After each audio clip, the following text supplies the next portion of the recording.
Well, as we've reported, a memorial service for Jet Travolta will be held today. Since his death, there have been many questions about the Church of Scientology and what it teaches about treating illnesses. We're joined by Tommy Davis, a spokesman for the church. Tommy, good morning. Good morning. First of all, what are the biggest misconceptions you've heard in this last week about Scientology since the story? Sure, yeah.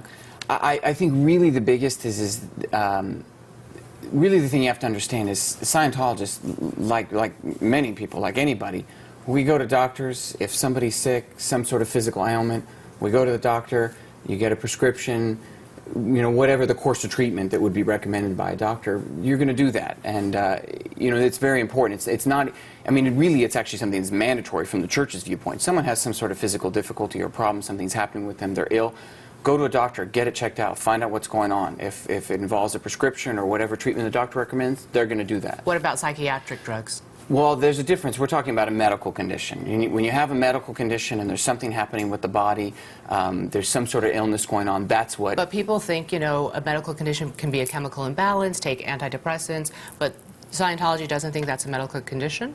Well, that's not even a viewpoint as far as Scientologists are concerned. That's something that's really clear, just even in the medical community. You have physical ailments, there's something wrong with the body, there's something happening. That can even involve malfunctions with the brain or these kinds of things, and those things are treated. Like seizures, for example, you're going to, if there's an anti-seizure medication recommended by a doctor, you're going to do that. Does the Church of Scientology acknowledge there is such a thing as autism?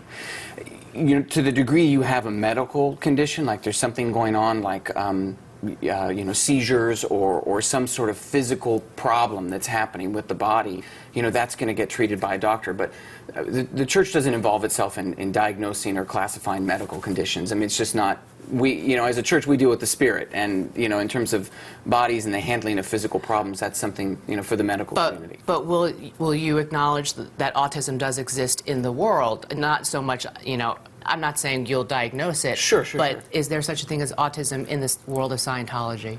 To the degree that you have the medical community acknowledging that there is this thing called autism and that it requires treatment and doctors treat it and so on and so forth, yeah, absolutely.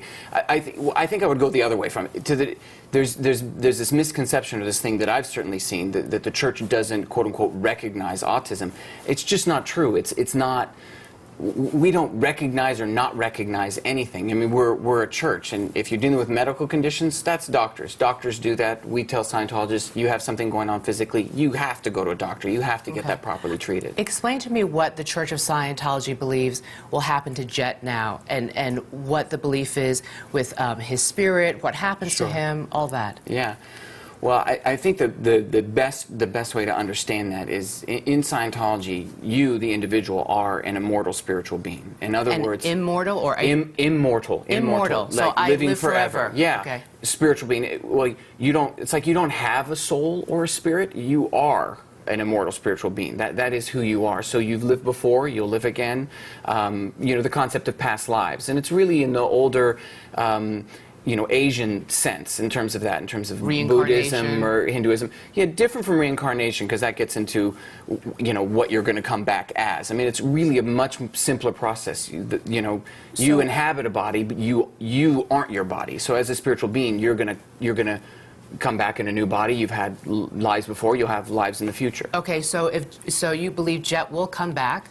If he comes back in someone else's body, will it be someone that the Travoltas know? What's the belief there? Oh, it would never be anything so specific. Really the point is, as a general rule, and this would apply to anybody, if you go back to that basic idea that the individual himself or herself is an immortal spiritual being, you're living lifetime after lifetime after lifetime, and that's your existence, through time. So when the body dies, you would go and pick up a new body, really, to sort of put it in a simple sense, and whatever or whoever that may be. And what is a Scientology funeral like?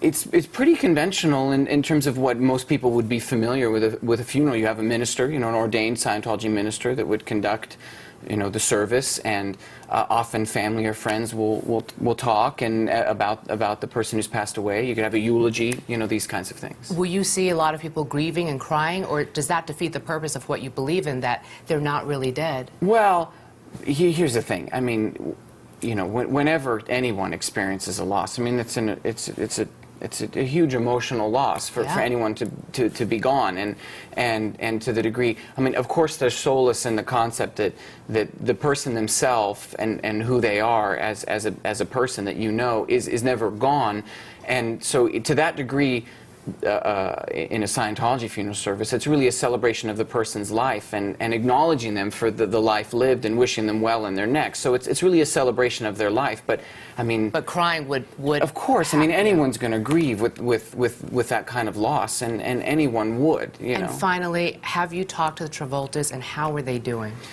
Well, yes, and they're doing great. But you know, I think it's really, this is a time for them and their family and their friends, and you know, like anyone, you know, we would wish them well and right. hope So they, what would you the know, proper do great. thing be to say? You know, we've all interviewed John Travolta. We love him. Like, do you say, "I'm so sorry for your loss," or like, what would be the appropriate thing to say? Like, he goes on. I don't know. Sure. No, what you just said, of course. Yeah. For you know, for any Scientologist, it's really no different than anyone else in that, you know, anyone grieves the loss of a loved one or a friend or, you know, anyone that they know, and So it is a loss. sure, of course. But of course. Jet will live on later in someone else's body, but we don't know who and when. Yeah, I mean, to that degree, exactly. I mean, I think just from a simpler concept, you know, Scientologists are like anybody else. You know, you have your family and you have your loved ones, and to the degree that they're there with you, you know,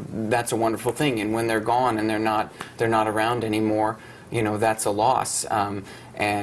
But you know, I think as a general rule, people the world over definitely, you know, have the concept that we're spiritual beings and that we have a future and there's life down the road and there's more to look forward to no matter what, and we know, you know, that our loved ones are always with us in some way. Tommy Davis, thank you for explaining Absolutely. a lot. I had a lot of questions. Yeah, no All problem, right, Julie. thanks for coming Real pleasure to meet you. Same here.